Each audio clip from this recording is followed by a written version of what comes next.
Alright, so this is my review of the Beatles album Help. It was released in 1965 and produced by George Martin.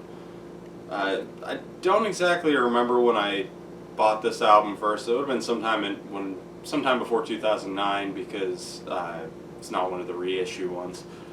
But so this album is kind of weird. I always get it I always feel like this album when I'm thinking about the Beatles discography and trying to organize it in my head, I always get this album confused and think that it came before Beatles for Sale, because to me Help seems like kind of more of a natural follow-up to Hard Day's Night than really Beatles for Sale does, and Beatles for Sale seems like more of a kind of a precursor to Rubber Soul, if that makes sense. Maybe it's because the album covers I think that, but I don't really think so. I think it's something to do with the sound, because I think that Beatles for Sale and Rubber Soul both have a little bit of country influence on them, whereas this album Help I think is much more pop influence, like Hard Day's Night was.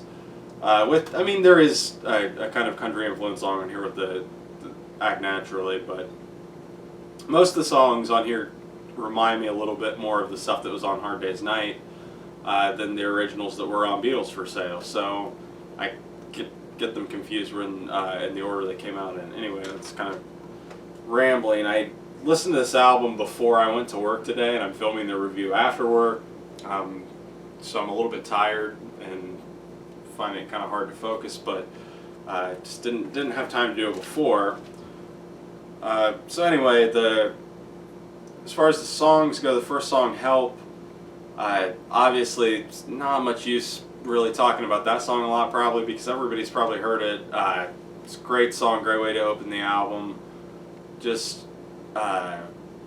classic early Beatles song. Really having a hard time finding things to say about it other than I really like it. Everything about it, really. And I think when I was listening to it earlier today, I love the way the vocals sound on this album, particularly like the backing vocals and the way they're produced, and they just kind of come in like music today. I hear it in the vocals. It's all like the auto tune and just whatever they put the vocals through these days. God, they just all sound horrible.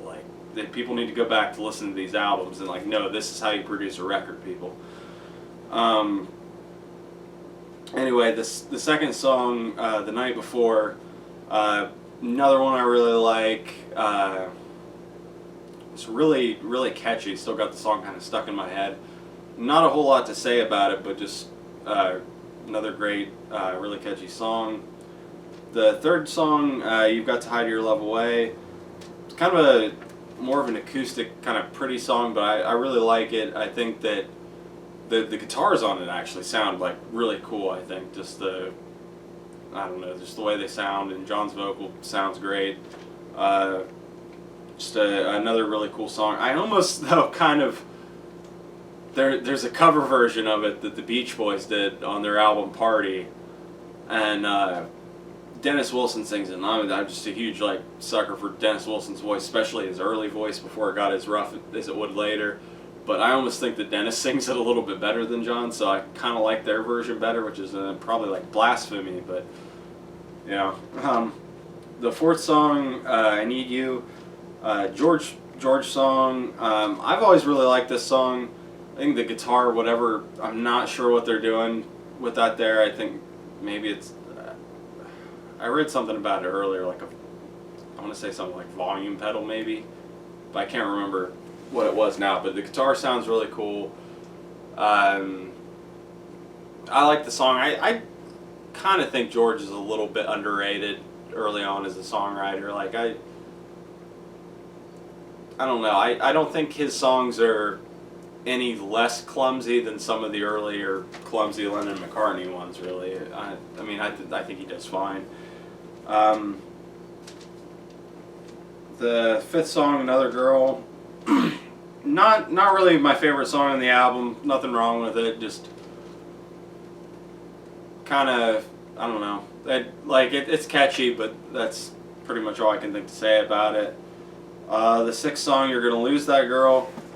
I thought that song was good. It's another one where I like the vocals and the backing vocals really well.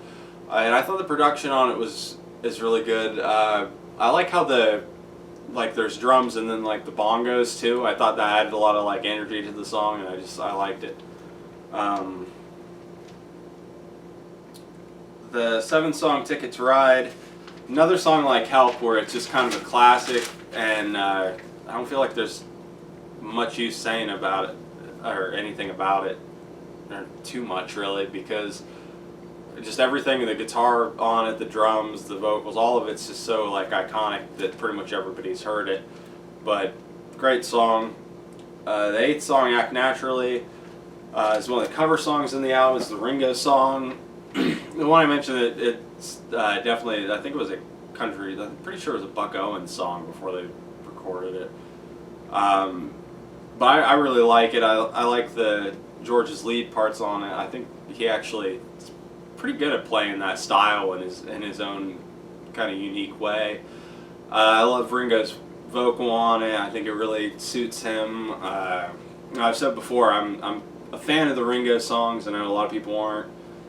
This is one of the ones I probably like a little bit more. Maybe I'll do a video at some point and rank all the Beatles Ringo songs. Video idea. Anyway, the ninth song, "It's Only Love." Another song I really like. Pretty sure John sings it right, I think. I just sort of the vocal melody of the song really always just gets stuck in my head, and I just really love it. I think that it's really kind of beautifully written vocal melody. The 10th song, "You Like Me Too Much," another George song. And it's good, and I like it, but it doesn't stand out quite as much as "I Need You." Like, to me, "I Need You" is always the George song of the album. The 12th song, "I've Just Seen a Face." This is a weird song for me because I love this song. I love everything about it, but I always forget about it for some reason. I'm not quite why. Maybe it's because it's so late on the album. But honestly, it's probably my favorite song on the album, even though I always kind of forget about it. And then the next song, "Yesterday," is probably like even more worthless to talk about than "Help" or "Ticket to Ride," because I think it's maybe more famous. I think it's like the most covered song ever. I really like "Yesterday." I think Paul does great on it, like the vocal and just everything is.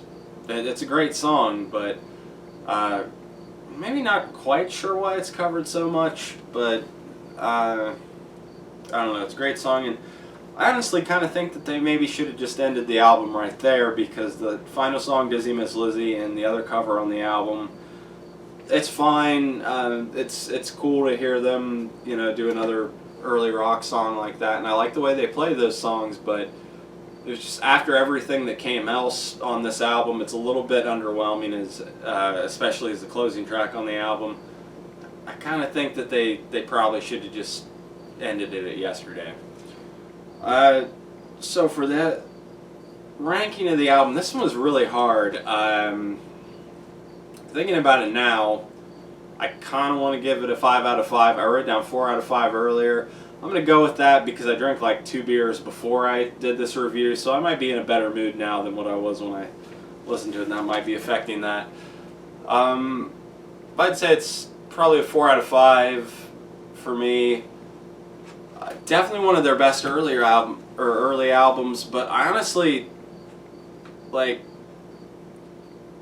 if I had to pick Beatles for Sale over this album, if I could just cut a couple songs from Beatles for Sale, I would pick that over this album, because some of the originals on there, I just like so much better. And but this is definitely a really solid album. Probably the best place to start if you're looking to find out like early Beatles. I probably wouldn't start here if I was trying to get into the band as a whole, but for their earlier sound and the stuff that they did before that, this is definitely a good starting place. But definitely check it out if you want to get into the Beatles.